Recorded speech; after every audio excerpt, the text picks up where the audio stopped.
want to start off this with saying that I've said this before, and I do say it in videos, about how when you try to find out, what do other people, besides just the ones you know, what do other people in our age group think, do, feel, this, this kind of thing. What you find, if you try to look online or something, what you're going to find, with my experience, is always something about hormonal or diet, something along that line. But now I'm not talking about something that is, we need to whip out our DSM and look it up to see what kind of, disorder it is or something, but just how we live our lives, how we see things. What, we're all like, in a generation that, I'm in actually both, because when I was born, but what do we do?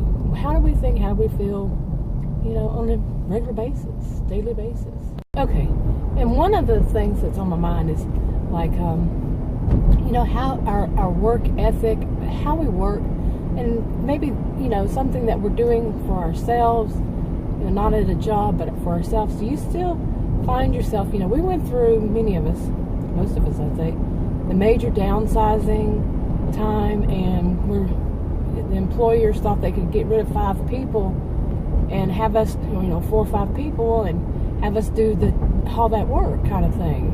I saw that really bad one place. And so we still kind of have that, rush, multitask, to get everything done, kind of ideas, mentality. Or goodness, I hope they get this wrote in quickly. But anyway, how many of us do that? Even if it's something for ourselves, we, try to rush it, try to hurry, even though it's just for ourselves and we don't need to, or we change our mind on it quite a bit on how to do it, and just the moodiness. Maybe how many of us have this moodiness? And I'm not just saying females, but so much of changing our minds, and a big part of it is because things change in the world these days so quickly that it's like your head is spinning, especially if you're doing something that involves you, getting online or using a tool online or whatever. It changes so quickly, and the computers change so quickly. All of it. Okay. Now, this is more of a stream of consciousness kind of thing.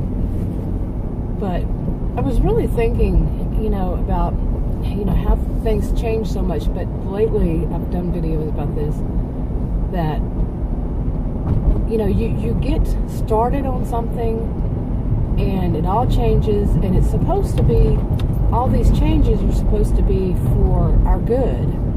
They're supposed to help us out. They're supposed to make life easier. And I remember years ago, many years ago, in a class saying that the old-fashioned way, the way of before all this new technology and everything, was considered as too old-fashioned. So they changed, and they get all these appliances. Like for homemakers, they had these new appliances. But what they found, I don't have the reference for it, was that it actually made life more difficult because there were many more things to take care of, and things that you had to buy, and then you had to take care of them, and it was even more trouble for the homemakers than it was before that. And now I don't know about that, but I do know that my feeling is all this new technology is something that really is supposed to be to improve our lives, but it's too time consuming. It really is, especially if you have a problem with something and you have to call their customer service like my videos were. I'm not going to go on another rant. I have one I haven't put up yet. But yeah, you have to deal with them for hours, and that's so time consuming. Now, I'm not going to argue, with it, because it does help us, all the new technology when it comes to health concerns and all. Sure, but the day-to-day, when you could, if you were out somewhere and something happened to your car, you broke down or something, usually you could find a payphone. I don't think I've seen one of those old relics anywhere in a long time. But yeah, you didn't have to have the cell phone and, deal with their, cell phone companies and, all the expense, and then it became a computer. And I remember back when we first had cell phones. I think I got my first one in 2002, but they were around before then. But it seemed like a leash, it did. I remember other people calling it that. It was a leash, you were tied to it. And it's definitely this way these days, the way I feel. Sure, it's got some advantages. I mean, I'm making a video on mine, so yeah. But really, we're at a time in life when we're in a stage in the world, or whatever you want to call it, where people know you're going to have a cell phone, and they're going, like I was told the other day that I would need to answer the call when it came through from this one company, no matter what time they weren't going to give a time. And I said, I'm not going to be tied to my phone this whole while. But they expect that, because, hey, you have a cell phone, you have to be there waiting around for us to call. In the olden days, they took care of it then, and they told you, in the olden days were in our time, they told you when they were going to call. They gave you an idea between this hour and this hour, this day or that day it should be. Or we'll at least give you a call and let you know we're still working on it, something. But no. Now it's you have to wait around for us. Yeah, stream of consciousness going on here. And hear things like them saying we can't give you a phone number to call back because, people would actually call in at other times. Well, yeah, I don't know. But anyway, I was talking about work and all. But a lot of it was me thinking about the moodiness, because there's just so much these days. And I took classes and, got degrees in psychology and sociology. And one of the things was saying that, your actual mood should not be changed that much. Your demeanor, your personality, because something goes wrong or something. But really, let's talk about mood. It shouldn't switch that much. My goodness, you're hit with so much every day. Do you feel that way, like it's just too much, and you're waiting around too much?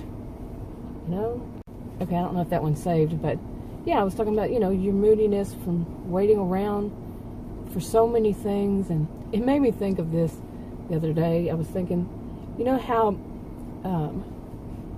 there was something on that show, Sex and the City, and it was that the guy, Mr. Big, was dating some, I think she was a star or something, and he basically said that she could call him, but he couldn't call her.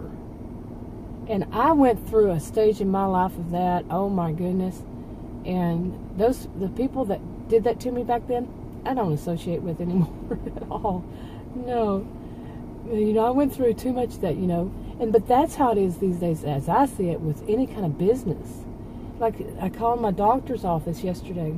Sometimes I had to call 3 or 4 times, finally got through. And then I wanted my results from my blood test from Friday. It usually comes in like a day.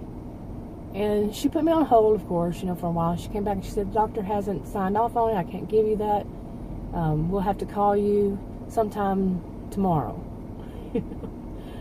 So you know how that goes. If they call back sometime, which is today, I need to have my phone with me. And I'm supposed to be getting a call back from that other company any day. So it's like you're tied to stuff when you have to wait around for them. You can you call them, you're going to get a craziness, but they can call you, but you can't really call them.